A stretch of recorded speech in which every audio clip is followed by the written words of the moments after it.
Que a graça de Deus caminha com você, meu irmão, caminha com você, caminha com o seu ministério, que o seu ministério seja enriquecido pelo Espírito Santo, que Deus caminha com você, irmão, irmã, casados, com no seu casamento, na sua criação de filho, no seu emprego, na sua firma, que Deus caminha, fazendo com que a sua firma prospere, tudo vai bem, conservando o inimigo sempre longe dos seus fazeres, o inimigo sempre longe da sua vida, do seu trabalho, de você, moça, moço, que está me ouvindo. Que o Senhor Jesus Cristo sempre te oriente, dá sabedoria, dá equilíbrio, para que você faça o que é certo, algo que você não venha se arrepender na sua velhice, algo que não fale da sua velhice, fazer da sua velhice uma tortura, né? Porque você pode fazer algo na sua juventude, da sua agilidade que você tem, que possa trazer para você tortura da velhice. Então, que Deus dá sabedoria, para que você faça tudo que é certo, tudo para a glória de Deus, tudo para a honra de Deus. Coloca Deus sempre em primeiro lugar. É a ordem que Jesus Cristo deu, é colocar Deus em primeiro lugar. Ainda que farta tudo, que nem no caso da viúva que recebeu Elias. Fartava tudo, ela só tinha um pouquinho de azeite na botija e um pouquinho de farinha na panela. E ela falou para Elias, eu vou fazer o bolo para ti, comemos e morreremos. Não vai comer e morrer não, vai viver, porque você está fazendo, é o último, mas você vai fazer para Deus, então não morre. Tudo que você faz para Deus não tem morte. Mas é o último que eu tenho, Elias. Faça e viveremos. Não tem morte que você vai fazer para Deus. Não tem morte. Então, o que você faz para Deus só produz vida. Irmão, existe uma certa, eu vou dizer assim, uma certa confusão, né? Eu não vou dizer que é para todos, mas tem muitas pessoas que estão confusas nisso. Não porque ela quer ser confusa, mas porque as coisas vêm meio torta, velho. Ela não vem em linha reta, ela vem por atalhos, ela não vem por caminho. Tudo que vem por atalho é meio perigoso. Mombana diz, o céu é caminho, o céu não é atalho. Então, tem muitas pessoas que falam sobre receber o Espírito Santo. Isso aí é uma coisa muito pregada. Eu já tive muita reunião de obreiro, muita reunião, que eu fiz também muitas campanhas, tive muito púlpito, graças a Deus, e muito bem recebido, e agradeço aos pastores que deu os púlpitos para mim. E Deus me abençoou muito, e as pessoas também que esteve nos meus encontros foram abençoadas. Mas eu já vi muito, a pessoa fala, vamos receber o Espírito Santo. Outro fala, eu tenho o Espírito Santo. Outro fala, você precisa receber o Espírito Santo. Então o assunto é tudo assim em volta do Espírito Santo. Agora, a gente vai na Bíblia, ou melhor, vai na mensagem da Mombana, porque a mensagem da Mombana é a Bíblia revelada. Eu não vejo a mensagem da Mombana uma coisa, a Bíblia outra. Eu vejo a mensagem da Mombana, a própria Bíblia revelada. A mensagem da Mombana é a Bíblia, é a mesma Bíblia, só que é revelada. Então, que a mensagem da Mombana saiu de dentro da Bíblia, para levar nós dentro da Bíblia.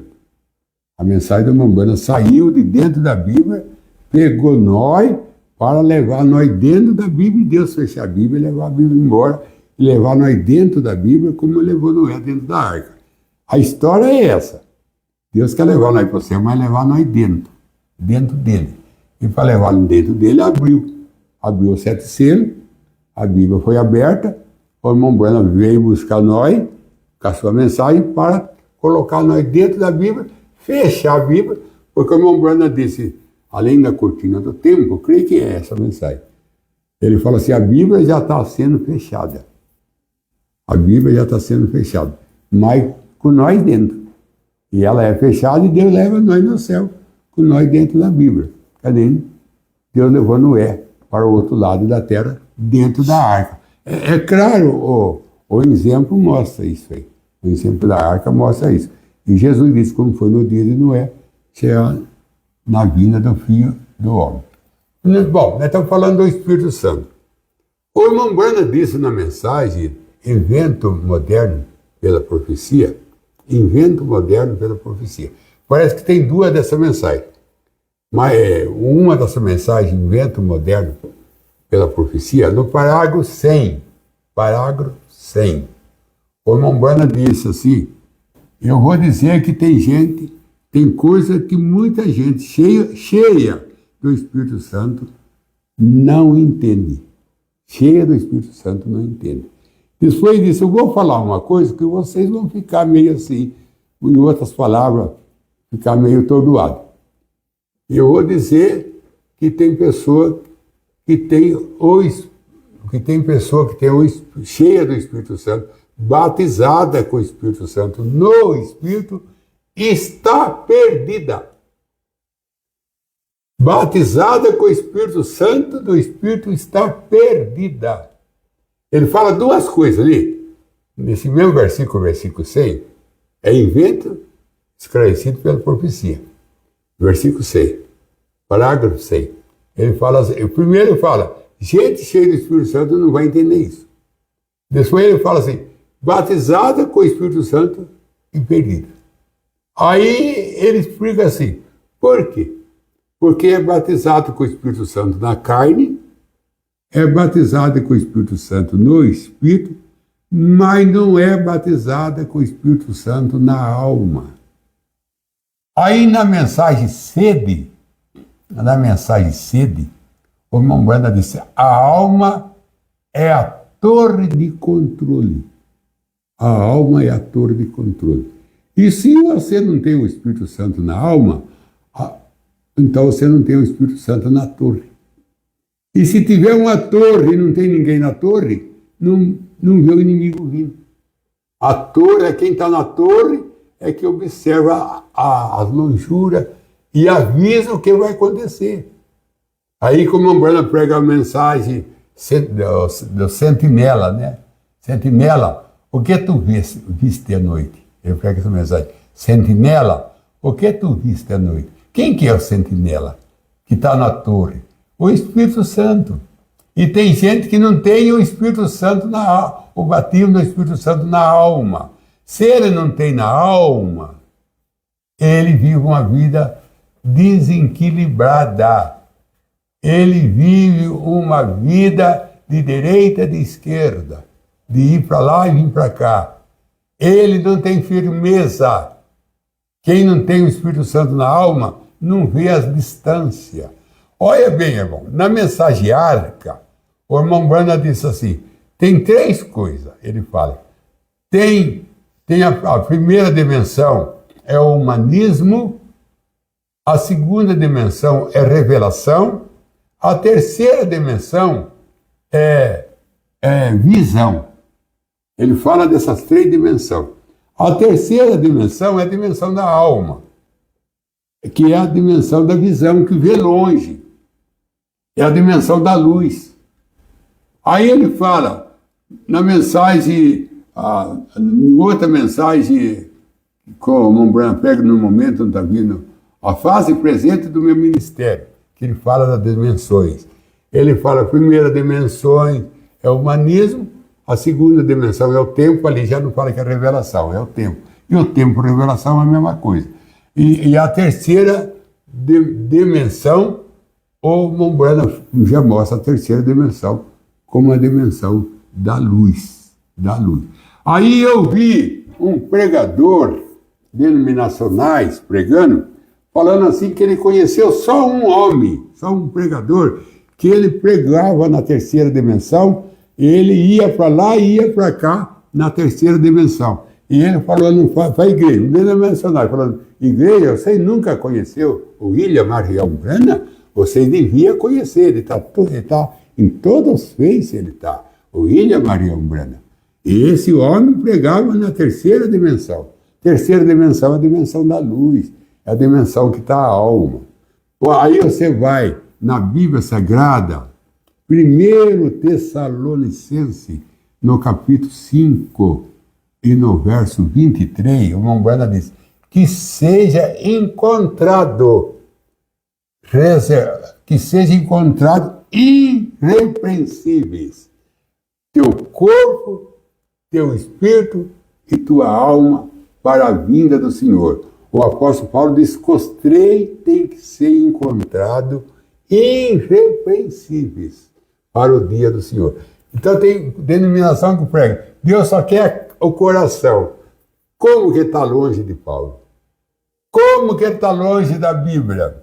Ele pode ter lá perto do seminário, mas ele está muito longe da Bíblia. Porque a Bíblia Sagrada diz que os três têm que ser encontrados irrepreensíveis para a vinda do Senhor Jesus Cristo. 1 Tessalonicenses, capítulo 5, verso 23. Que seja encontrado irrepreensíveis, sem repreensão, seu corpo, seu espírito, sua alma, para a vinda do Senhor. Então, na mensagem ungida do último dia, o irmão Branham disse assim, que as denominações têm o Espírito Santo. Que a denominação tem o Espírito Santo. Só que ele tem no corpo e tem no espírito, mas não tem na alma.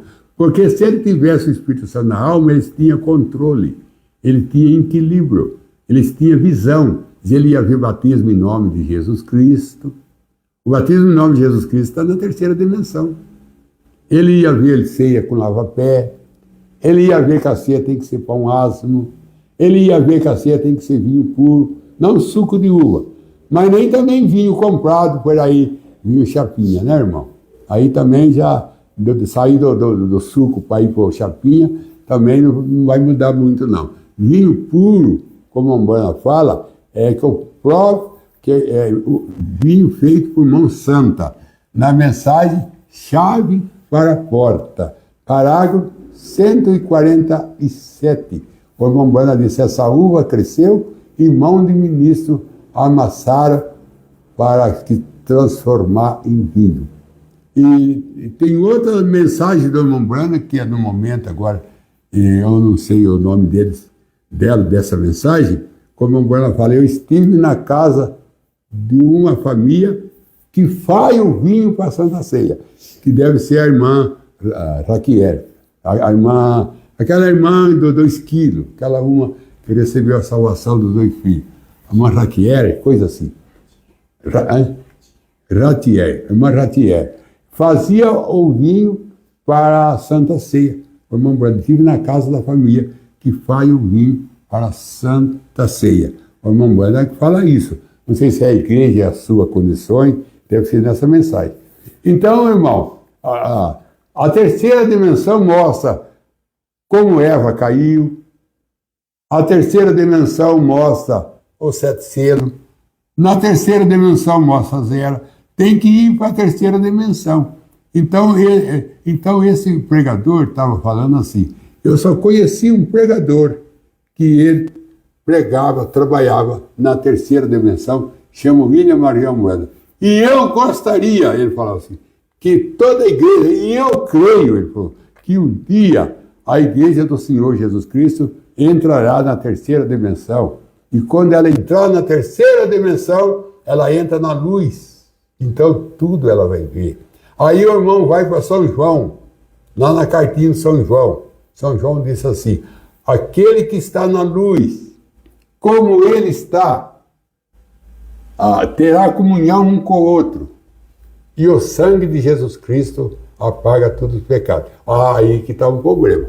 Nós falamos, o sangue de Jesus Cristo apaga pecado. O sangue de Jesus Cristo apaga pecado. Aí vem São João e fala assim, aquele que está na luz tem comunhão um com o outro e o sangue de Cristo apaga todo pecado. O sangue de Cristo entra em terceiro lugar. Primeiro você tem que ter na luz, ter a comunhão com os irmãos, para dispor o sangue de Cristo, lavar todos os pecados. Está lá na carta de São João. Você lê lá. E o sangue de Jesus Cristo apaga todos os pecados. Mas para aquele que está na luz, como na luz ele está. Porque a terceira dimensão é a dimensão na luz. Então você pode ter o Espírito Santo na carne. Você veste bem. A mulher não corta o cabelo. A mulher usa sandália baixa. A mulher usa saia comprida. É uma beleza.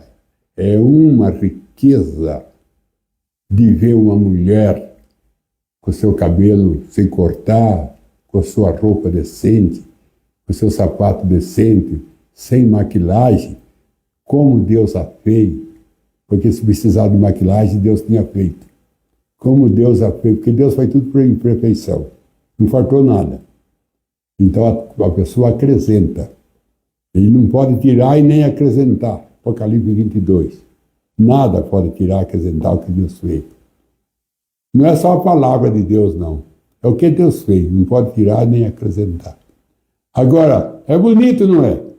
Não é bonito você ver um homem com o cabelo bem cortado, paga certo sua conta, respeita o próximo, respeita a vida próxima, não vive em adultério, não vive em cobiça, não é ganancioso por dinheiro, um homem que trata todo mundo bem. Não é bonito? É lindo. Mas está na carne. Isso está na carne. Isso aí está na carne. E ele pode fazer isso com o Espírito Santo. Porque sem o Espírito Santo ninguém é bom. Porque bom só tem um, que é o Espírito Santo. Isso é Jesus que diz. Bom só tem um. Todas as coisas para ser bom tem que ter o Espírito Santo. Para o remédio ser bom, tem que ter Deus nele. Para o médico ser bom, tem que ter Deus nele. Para um pai ser bom, tem que ter Deus nele. Bom só a Deus. E em quem Deus está, a pessoa é boa. Porque é Deus que está naquela pessoa. Então aquela bondade não é dele, é Deus transmitindo através dele. Então, uma pessoa pode viver uma vida santa com o Espírito Santo. E pode ter o Espírito Santo no Espírito. Porque o Espírito Santo no Espírito leva nós o quê? A louvar. Porque São João 4, 24. O verdadeiro adorador adora a Deus em espírito e em verdade. O Espírito Santo é para levar nós a adorar.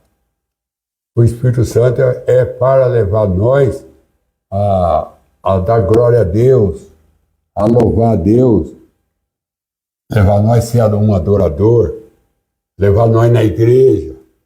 Esse é o trabalho do Espírito Santo. Mas você pode fazer essas duas coisas. Você pode ser uma pessoa honesta e você pode ser um adorador de Deus do primeiro e perdido. Porque o Espírito Santo, na alma, ele vai levar você a ter revelação da palavra. E tem pessoa que veste bem, louva a Deus e não tem revelação da palavra. Porque não tem o Espírito Santo na alma. Ô, irmão, os três têm que ter o Espírito Santo. Você pode ter o Espírito Santo no espírito e na carne e não ter na alma, está perdido.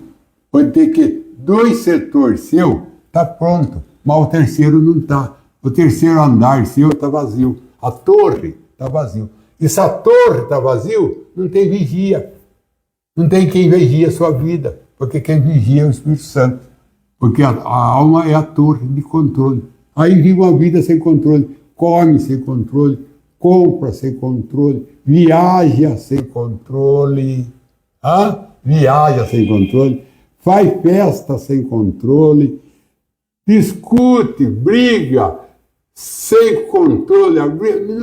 Para brigar nem existe, né? E assim mesmo, a pessoa ainda está em briga e contenda. Tudo falta do Espírito Santo na alma. Eu vou dizer uma coisa para o irmão para encerrar. Eu vou dizer sobre Abel. O Abel teve a revelação que Deus queria um cordeiro. E ele pegou um cordeiro, fez um altar de pedra e matou o cordeiro. E agradou Deus. E Paulo disse aos Hebreus que Abel ofereceu um sacrifício melhor do que o de Caim. Melhor do que o de Caim, que é o cordeiro. Muito bem. O Caim não teve revelação. Ofereceu legume para Deus e Deus reprovou o seu Sacrifício reprovou ele. Porque quando Deus reprova a nossa adoração, ele reprova nós juntos. Quando Deus reprova a nossa adoração, ele reprova nós juntos. Quando Deus reprovou o culto de Caim, ele reprovou Caim junto. Se Deus está reprovando a denominação, ele está reprovando quem está lá dentro junto. Se Deus está reprovando a igreja, ele está reprovando quem está lá dentro junto. Isso é claro. Porque Deus reprovou o culto de Caim, ele reprovou Caim junto. É bem claro. Aí Deus foi conversar com Caim. Caim nós conhecemos. Ele se tornou um homem rebelde. E ele convidou o Abel para dar uma volta com ele no campo. E o Abel foi. Chegou no campo e ele bateu em Abel, deu cacetada em Abel. E o Umbanda diz que Abel veio arrastando até chegar no altar dele e morreu no altar dele, no mesmo lugar que morreu o cordeiro, que é um quadro que nós temos que morrer onde Jesus morreu. Jesus morreu no Calvário, nós também temos que morrer no Calvário. Nós temos que morrer onde Jesus morreu, no Calvário. Abel mostra isso. Agora, irmão, o Caim tinha revelação, não tinha? Tinha. O Abel não convidou ele para ir passear com ele no campo, ele não foi. Então ele não tinha visão. Se ele tivesse visão, ele ia ver que o irmão dele era um homem rebelde, ele ia ver que o irmão dele era um homem rejeitado por Deus, ele ia ver que o irmão dele era um homem que não aceitava Deus. E por que ele vai andar com Abel no campo? Ter companheirismo com Abel, com Caim? Por que o Abel vai ter companheirismo com Caim? Sabendo que Caim estava desprezado por Deus, era rebelde contra Deus, e por que ele foi ter companheirismo com ele, irmão? Essa é a pergunta. Porque não tinha visão. Tinha revelação, mas não tinha visão. Por isso, porque se ele tivesse visão, ele ia ver que aquele passeio era para a morte. Não era para a vida. E quando a pessoa não tem visão, ele não vê que aquele passeio, que aquela compra, aquele lugar que ele está indo, é para a morte, não é para a vida. Falta de visão. E visão está na terceira dimensão. Então Caim tomou cacetada do seu irmão por não ter discernimento. Que o seu irmão era mau, que o seu irmão era desprezado por Deus, que o seu irmão era rebelde. E tem pessoa que ela não tem visão, que o lugar que ela está é desprezado por Deus, Deus não quer mais nada que aquela igreja, Deus não quer mais nada que aquele povo, é rebelde, não aceita batismo, não aceita ceia, não aceita profeta, e quer companheirismo com ele, vai tomar cacetada que nem Caim tomou, que nem Abel tomou. E que Deus te abençoe, em nome do Senhor Jesus Cristo.